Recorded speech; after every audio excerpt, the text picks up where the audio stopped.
I think that we often underestimate the power of just simple gospel communication, because we communicate the gospel to somebody, we walk away. We have no idea when the fruit of that will take place, because we don't control the winds of the Spirit.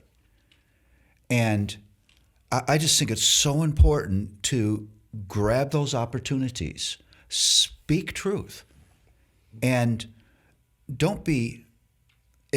I think often it's like we had a piece of property in Scranton where I planted a church, and we had a big vegetable garden. And I decided I wanted just to teach my children how to do this. So we made the furrows, and we put beans down for green beans and covered them up, and the kids watered them. And my daughter Nicole came out the next morning, looked at that long mound of dirt and said, "It didn't work." Day after. And that's us. I was going to say, that's exactly who we are. That's and I said, the seed's got to take root, and then out of that will become this little nub of a plant, and it'll grow a plant, and then these little buds. And I explained the process to her. I said, we'll come out day after day, but the seed's been planted. Yeah. And I just think we do that in conversation with people.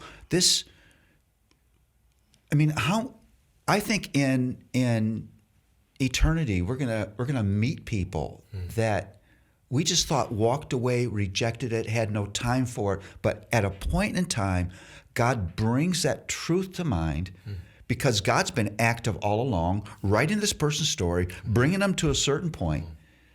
None of that we can do. And all of a sudden, there's the fruit of that thing. Don't be like my daughter. In that area specifically. And look at the mound and think it didn't work. But we are all guilty of that. Of course we're we all are. guilty of that. We are. Or even when someone does become a Christian, we expect everything to change in their life, and it's like, well, did everything change in your life immediately? Are you perfect now?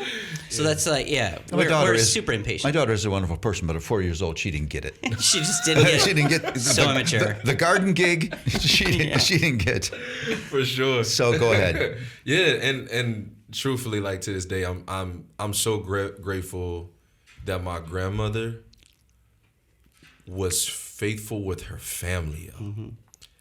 Like, our culture is so obsessed with notoriety, fame. Like, how can I change the world? And my grandmother was just like, her prayer was, I want everyone who has been birthed by someone who has been birthed by me to know the Lord Jesus Christ. So she was just faithful to share it even with the 4-year-old. And there's no way she could have known that would have even taken any root in my life, that I would have even remembered that conversation.